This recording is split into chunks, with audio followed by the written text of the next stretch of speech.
Blaise Pascal was a brilliant young mathematician, scientist in 17th century France.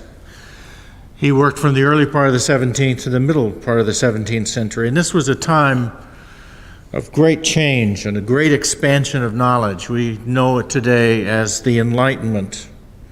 This is when the scientific method was being refined and when it was being applied to many, many different fields of study and endeavor. It was a time when the old verities, the old truths and expectations were being questioned. Christianity itself, which had been the glue that had bound Europe together for so long, for so many centuries, had gone through this earthquake called the Reformation and had seen many and substantial changes. And it found itself being required to give an account to the same scientific method that was raising questions about everything else, the norms of the Enlightenment. And Pascal himself, in his own being, in his own person, held this tension, this struggle between religion and science. Above all, Pascal was a mathematician. He published his first work on geometry when he was 16. I don't know what you were doing when you were 16, but I was not publishing works on geometry. In some ways, he is one of the fathers of social sciences for the work that he did on probability theory and on economics. He invented an early calculating machine and made important contributions to our understanding of fluids and pressures and vacuum and all of those sorts of things. He would even have his name given to a programming language in the 20th century. All this to say is that Blaise Pascal was one of our premier pioneering scientists. But he was also a pioneer in the area of reflecting on the significance and the connections between religion and science, a struggle that has gone on from that day to this, how to hold science and his faith together. His death at the young age of 39 prevented him from completing his work, Apology for the Christian Religion. This apology existed only in fragments that were discovered after his death and were published under the title Pensées, or Thoughts. Now, as the title implies, this was not a complete work. It didn't have a sustained argument. Rather, this was a series of longer and shorter reflections about faith and life and science. Some of them maybe several pages, maybe only a line. Someone asked me about reading the Pensées after the first service, and I said, you don't start at the beginning and read it through to the end. You read this piece and that piece. It's that kind of work. But some of the things that he said, his reflection about God and the world and science, have come down to us in phrases that we quote from Pascal without perhaps even knowing that it was him. Consider, the heart has its reasons of which reason knows nothing. It is the heart that perceives God, not the reason. And there are many more lines like that from Pascal that have entered into our conversations, as there are lines from Shakespeare or from Abraham Lincoln. On the night of the 23rd of November, 1654, Pascal had a profound religious experience. And at the end of it, he wrote a short account of it, and he had it sewn into his coat and wore it right next to his heart. And like the Pensées, it was only discovered after he died. Here it is, in part. From about 10:30 at night until past midnight, fire.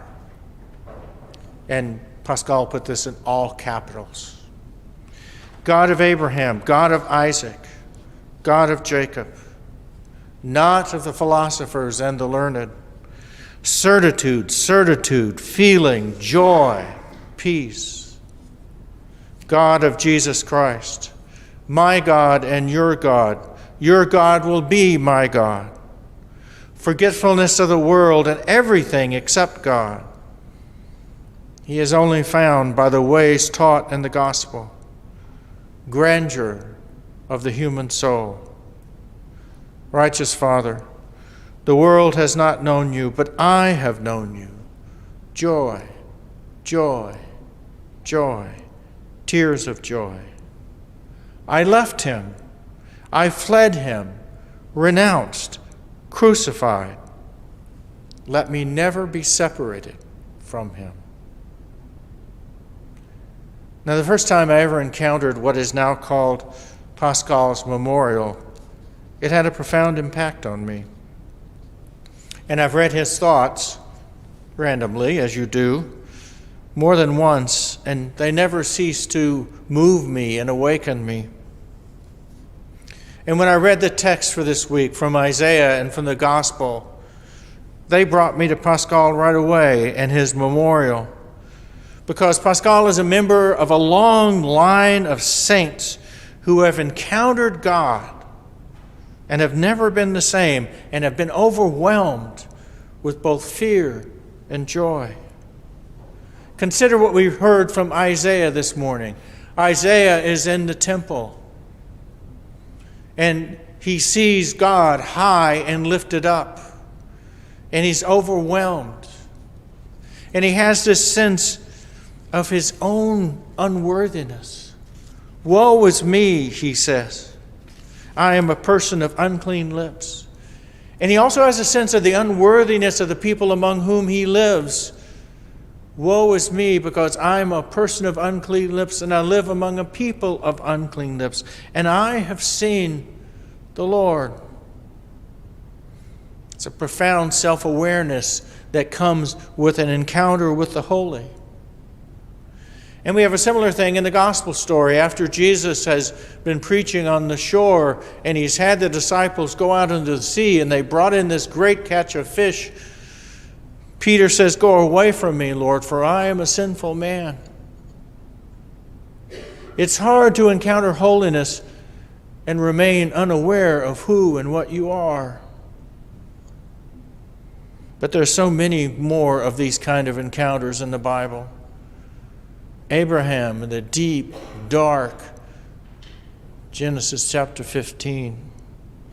Moses and the burning bush. And then Moses going up Mount Sinai to meet with God and coming back down the mountain with his face glowing because he's been in the presence of God. Elijah encountering God on Mount Horeb in that still, small voice. Among the prophets, Jeremiah and Ezekiel also having these visions, these encounters with God, brings fear and trembling and joy all at the same time. And I'd add the disciples at the transfiguration. I would add Paul on the road to Damascus, and then 2 Corinthians, where he talks about a man that he knows, when he's actually talking about himself, being caught up into third heaven and seeing things that it's impossible to speak of. And I would recall John the Revelator on the island of Patmos and his encounter with God when he falls at his feet as if he's dead. And so many more saints and sages and ordinary people over the centuries who've had this encounter with God that has brought them to their knees, reduced them to wonder, joy, and fear. At the heart of our faith is an encounter with God. What else do we do here on Sunday morning except to help one another pay attention to God, to be aware of the very presence of God? This experience of the presence of God was not merely a personal experience for them. It was something that fueled their life and their ministry. It enabled them to serve others, to love others. It had profoundly practical implications. Their encounter with the love of God enabled their love of their neighbor. As John would say, we love because he first loved us. We experience love, and then we're able to love. Now, in much of the Christian church, including the Episcopal Church, we're not given to these sorts of encounters. If someone came to us and said they had encountered God, we might ask them if they were off their meds. Perhaps they're too skeptical, too cynical, too nervous about being categorized as one of those, whatever those are, to be open to such transcendent experiences, to a divine encounter. Or maybe we don't believe a word of it. Now look, I'm an academic, and that means by nature I'm skeptical. I stand off and I observe rather than participate. If you came to me and said you had encountered God, I would likely want to authenticate it and check it out rather than revel in the experience with you. Might want to make sure you were on your meds. But I think we may make a mistake here. We make a mistake of not being open to mystery, of setting up this boundary between us and God, of being fearful of what it might be for us to be in the presence of the Holy One. And maybe we ought to be. In spite of some of my skepticism, I've had experiences where the presence of God has been palpable to me. No, not like Isaiah or Abraham or even Pascal. But I do have vivid memory of the first time that I ever went to Westminster Abbey in London. And if you've been there, you go in through the side of the building and you pay your money, and then you kind of go around a corner, and there it is, the whole of the Abbey laid out in all of its incredible splendor before you.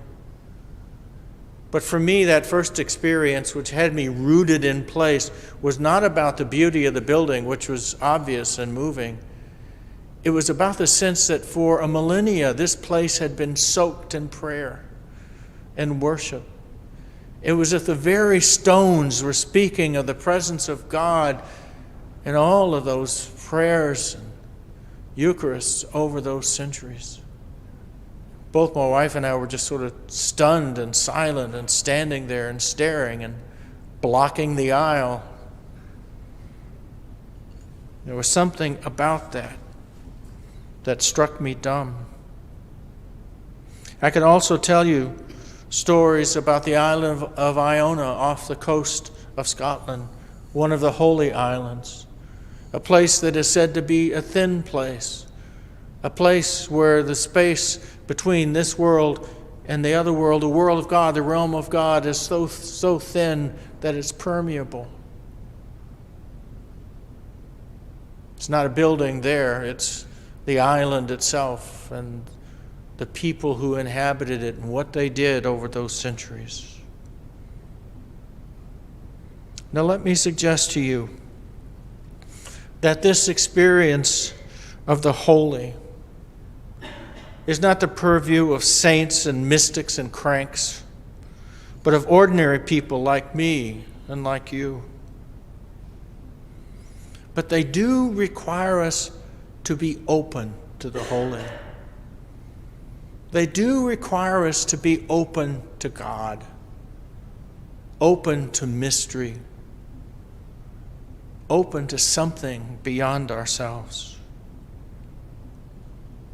to be unafraid, to be full of love.